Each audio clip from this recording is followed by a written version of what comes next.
1996년 7월 16일 울산의 작은 마을에 여름이 절정에 달했습니다.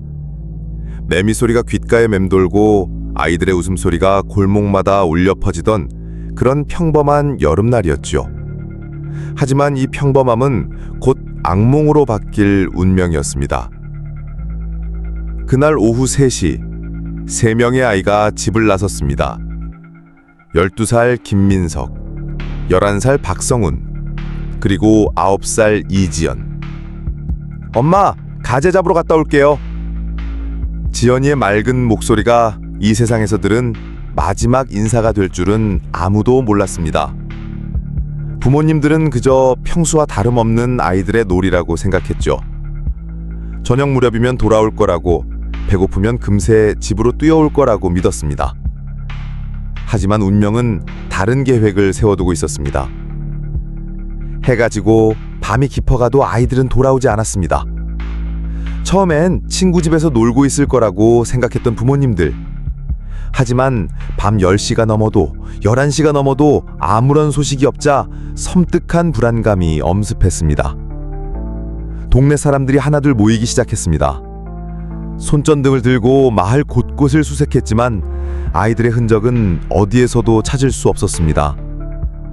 그렇게 긴 밤이 시작되었고 아무도 예상하지 못한 29일간의 악몽이 시작된 것입니다.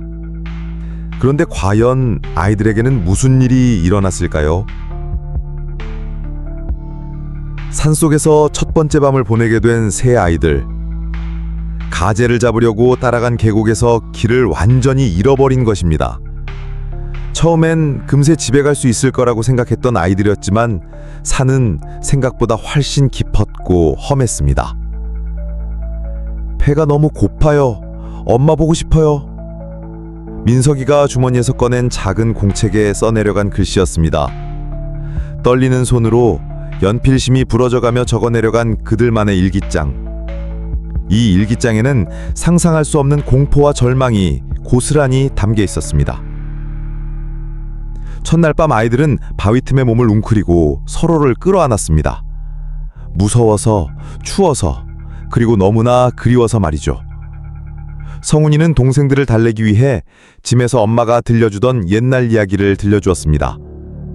하지만 이야기가 끝나면 다시 찾아오는 것은 깊은 정적과 공포뿐이었습니다. 둘째 날, 셋째 날, 아이들은 산딸기를 찾아 허기를 달랬습니다. 계곡물을 마시며 목을 축였고 나뭇잎으로 몸을 덮어 추위를 견뎠습니다. 어린 나이였지만 그들에게는 놀라운 생존 본능이 깨어나고 있었습니다. 하지만 가장 절망적인 순간이 기다리고 있었습니다.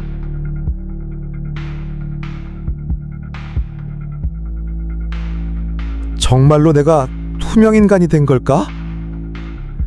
지연이의 일기에 적힌 가슴 아픈 글귀입니다. 수색대가 지나가는 소리가 들려도 힘이 없어 큰 소리로 부를 수 없었던 순간들. 구조대가 불과 몇 미터 앞을 지나가는데도 발견되지 않는 절망감. 그 순간 아이들이 느꼈을 좌절감을 상상해 보셨나요? 일주일이 지나자 아이들의 몸은 눈에 띄게 말라갔습니다. 그래도 포기하지 않았습니다. 서로를 격려하며 집에 대한 그리움을 잃지 않으려 애썼습니다. 하지만 시간은 그들의 적이었죠. 그런데 이때 운명적인 만남이 기다리고 있었습니다. 김차달 할머니, 당시 73세, 평생을 산골에서 살아온 할머니였습니다. 그날따라 유독 돌아가신 어머니 생각이 많이 났다고 하셨죠. 어머니께서 해주시던 산초 요리의 향이 그리워서 평소보다 더 깊은 산속으로 향했습니다. 그리고 그 순간 기적이 일어났습니다. 나는 정토를 보았다. 할머니가 뼈만 남은 아이들을 발견하고 하신 첫 마디였습니다. 정토, 그것은 불교에서 말하는 극락정토, 즉 천국을 의미합니다. 할머니는 왜 그날 그 말씀을 하셨을까요? 죽음의 문턱에서 기적적으로 살아남은 아이들을 보며 마치 부처님이 내려보내신 천사들을 본 것 같다고 하셨습니다. 어쩌면 그건 단순한 우연이 아니었을지도 모릅니다.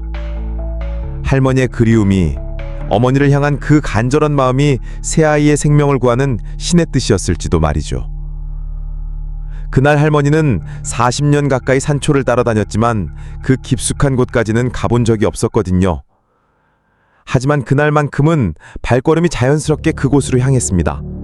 마치 보이지 않는 힘이 이끄는 것처럼 말이죠. 그런데 발견되기까지 29일, 과연 어떤 기적이 이들을 살려낸 것일까요?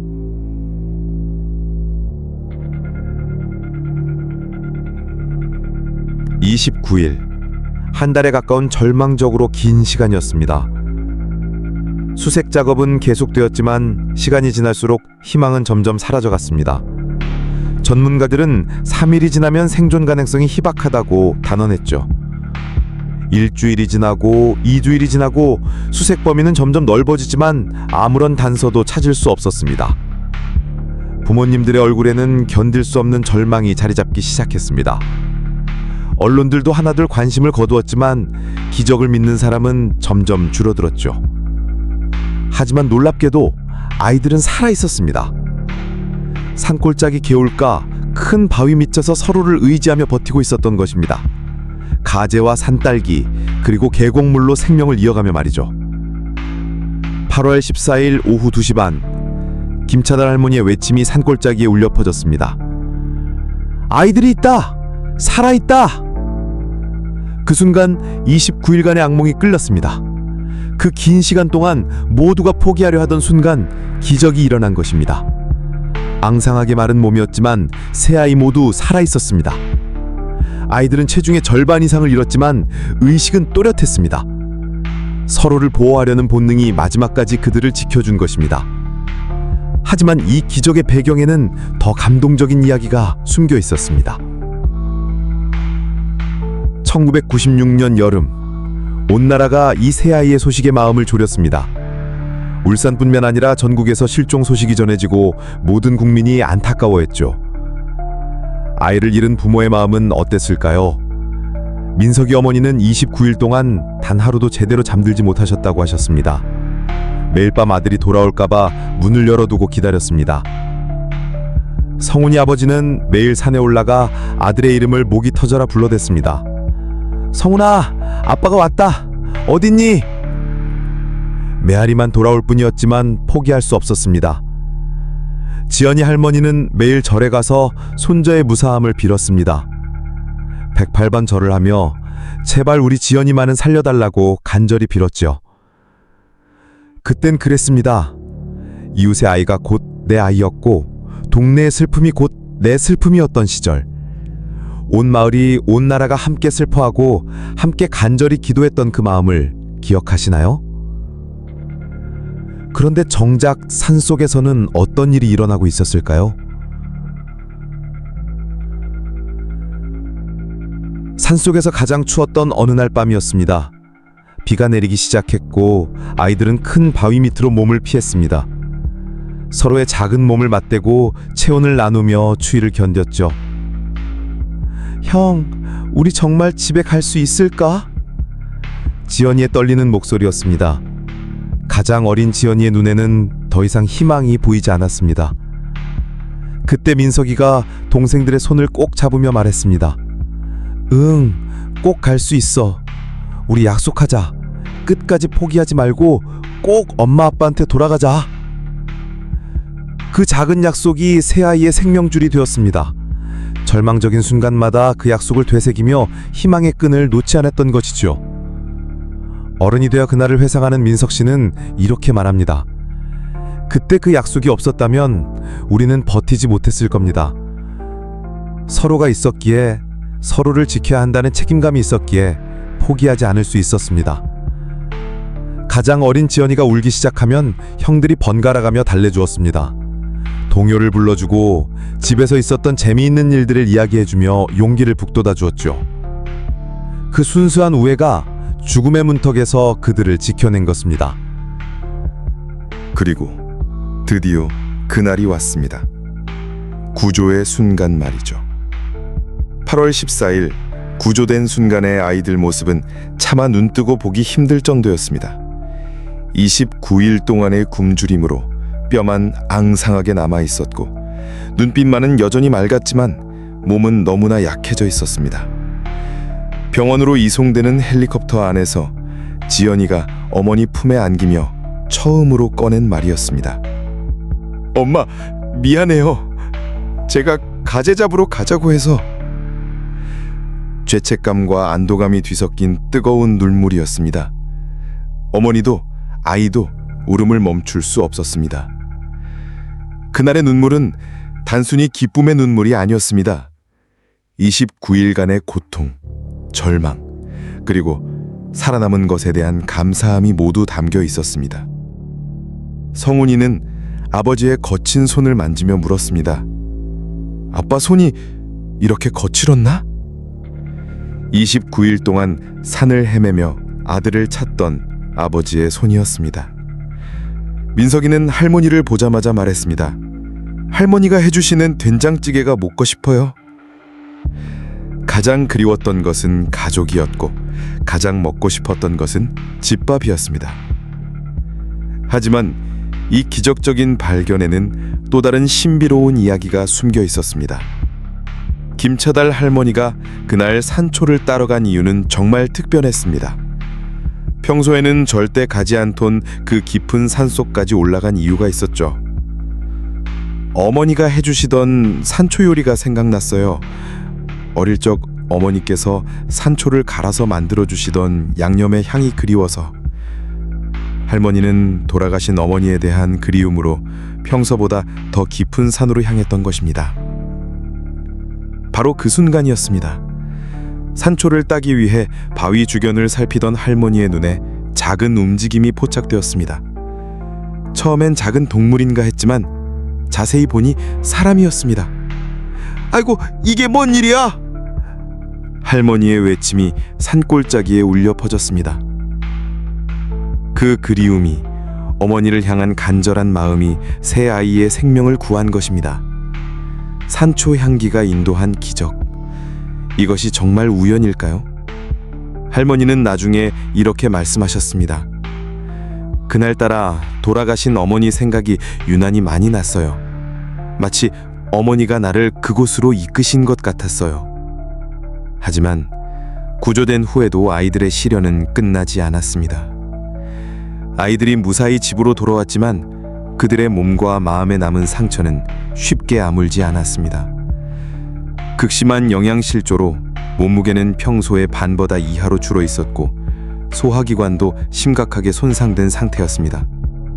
의사들은 한 달 정도 치료하면 정상으로 돌아올 것이라고 말했지만 현실은 그보다 훨씬 복잡했습니다. 몸의 회복도 중요했지만 마음의 상처는 더욱 깊었습니다. 민석이는 밤마다 악몽에 시달렸습니다. 다시 산속에서 길을 잇는 꿈, 아무도 자신을 찾아주지 않는 꿈을 꾸며 깨어났습니다. 성훈이는 좁은 공간을 무서워하게 되었고 지연이는 엄마와 잠시라도 떨어져 있는 것을 힘들어했습니다. 아이들은 정신과 치료도 받았습니다. 트라우마 치료를 통해 점차 일상을 되찾아갔죠. 하지만 가족들의 사랑과 시간이 서서히 아이들을 치유해 갔습니다.